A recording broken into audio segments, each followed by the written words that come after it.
Good morning, and nandito na naman po ako para po sa ating nugget number 2. Yan. Pero bago natin basahin yan, konti ko lang po kayo yung mga nangyari dito mga nakalipas na araw.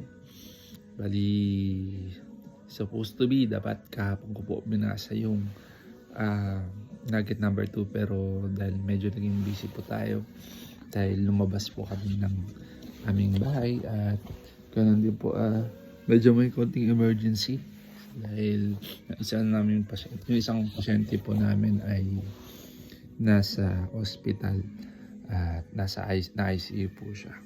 So anyway, kahapon din po pala ay nakapag-send na po tayo ng mga documents doon sa Georgia Board of Nursing para po doon sa ating NCLEX. So, bilang paghahanda po doon sa NCLEX, ang kaya po na pag-usapan ko po doon sa nakaraang video ay encourage natin yung sarili natin by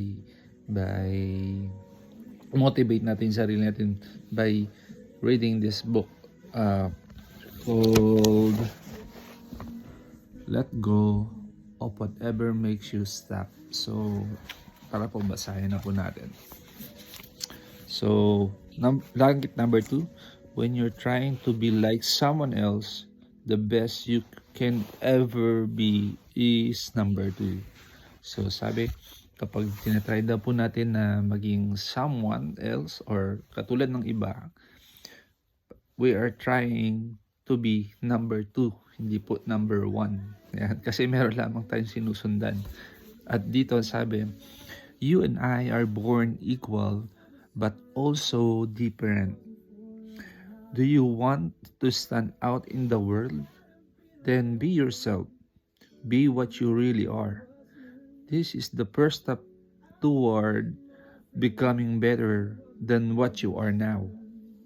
No man could be ideally successful until he has found his place. Like a locomotive, he is strong on the track but weak anywhere else. Sabi po yan ni Orson Marden. Choose to become yourself. So, lahat daw po tayo, pare-parehas po tayo. Pero, kung gusto mo mag-stand out sa buong mundo, kailangan maging tayo o yung kung sino ka talaga.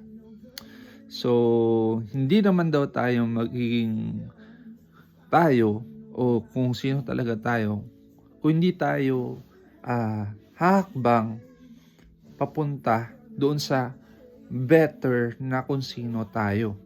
Ibig sabihin kasi, tayo is parang kung ngayon ay hindi tayo magaling, hindi pa natin na-achieve yung mga gusto natin at hindi tayo nag-move para gawin yung mga bagay na dapat nating magawa o yung mga dreams natin o mga paglingkod na mabuti sa Diyos.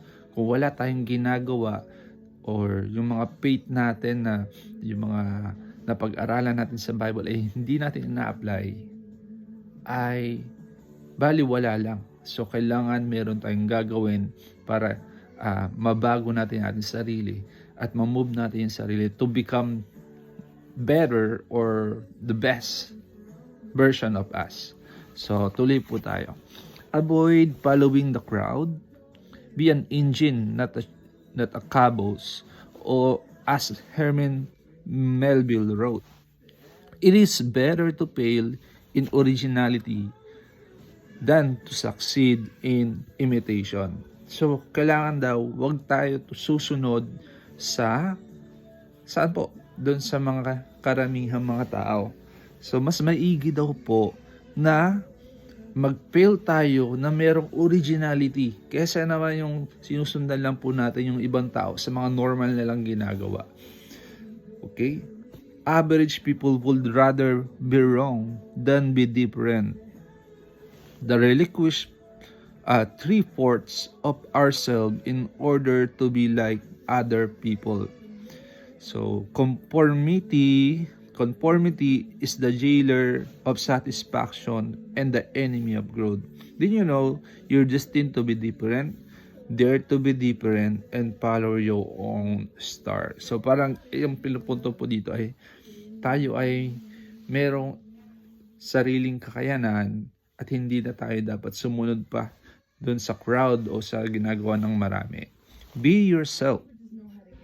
Who else is better qualified? Frank Giblin.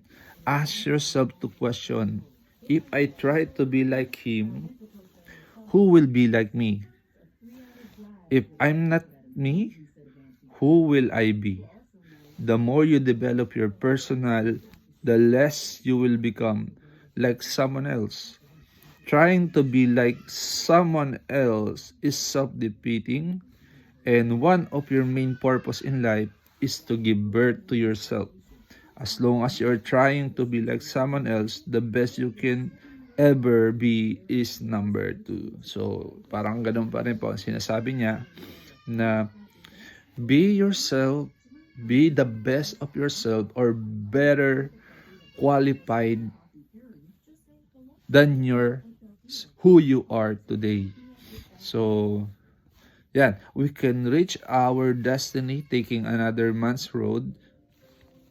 We can reach our destiny by taking others man's road. He who never walk except where he sees another man's track will make no new discovery. So, kapag dumalakad daw po tayo dun sa same na dinadaanan ng ibang tao, ay ang mangyayari, hindi natin madidiscover yung mga bagong daan sa ating buhay.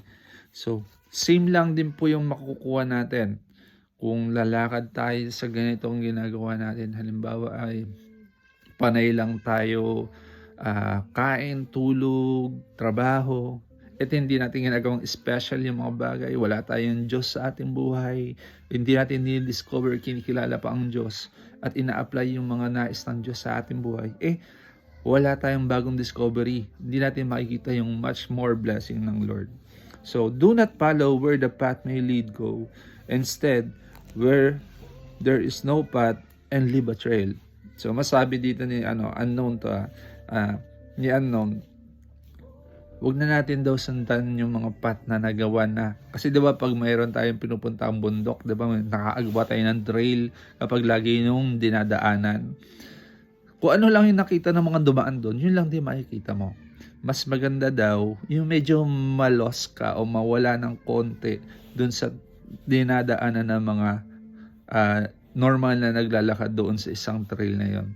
Though, para sa atin, di ba, parang isipin na safe na to kasi may dumaan na dito. Pero mas maganda daw ay mag-live tayo ng another path na nakikita rin natin na safe para sa atin. Pero, parang adventure ba? So, yon. So, sabi dito, buksan natin yung next page. God has given each of us the ability to be certain things well. Romans chapter 12 verse 6. Pero maganda yung sinabi sa Romans chapter 12 and 1 and 2.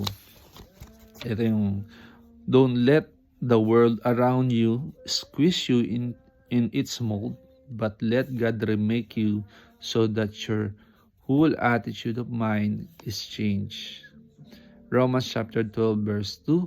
Sabi rin po sa Phillips, the more you are like yourself, the less you are like anyone else. Sabi ni Walt Disney, you are like a tree, you must put forth the fruit that created you. So, yun nga, ang sabi sa Romans, do not conform anymore on this world, di ba? Itong ginagalawan nating society. Alam mo bang ginagawa ng society, di ba? Yung pagiging flesh, yung pagiging sinful, yung pagiging yung kung ano yung trending, di ba? Yan, do not conform on this earth or sa ginagawa ng mga taong mga makasalanan. But cause tingnan natin kung ano yung much better doon. Ngayon, nakita natin na pasama ang mundo. At yung purpose ng tao is parang dito lang sa mundo. Pero tayo, na follower ng Diyos, na follower ni Kristo, much better na tingnan natin kung ano po yung best na magagawa natin. Yung better na tayo by checking or by following Christ, diba? So, yung traits ni Christ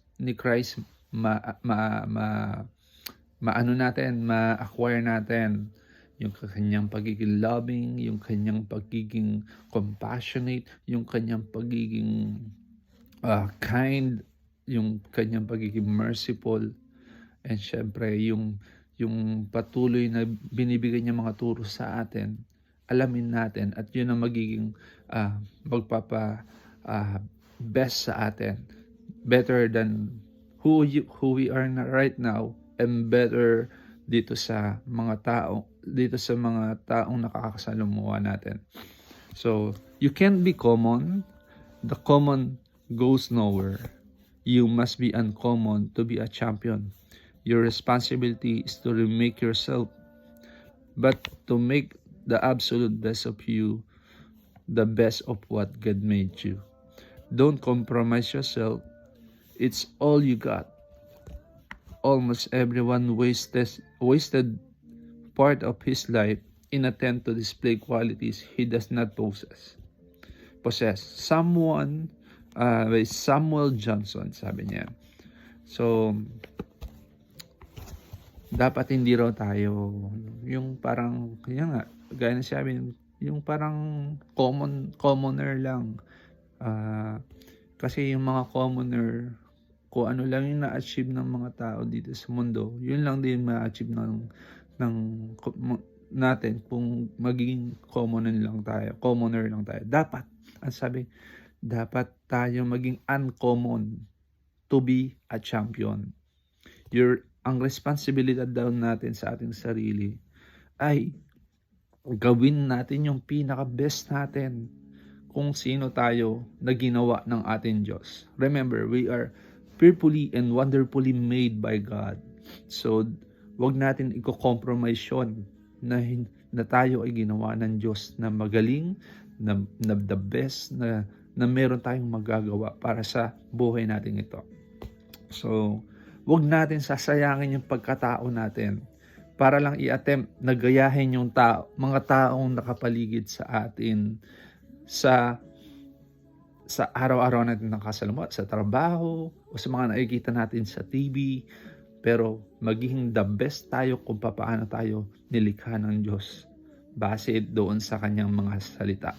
So, don't let life be continual struggle to be what you are, and do not do what you should not.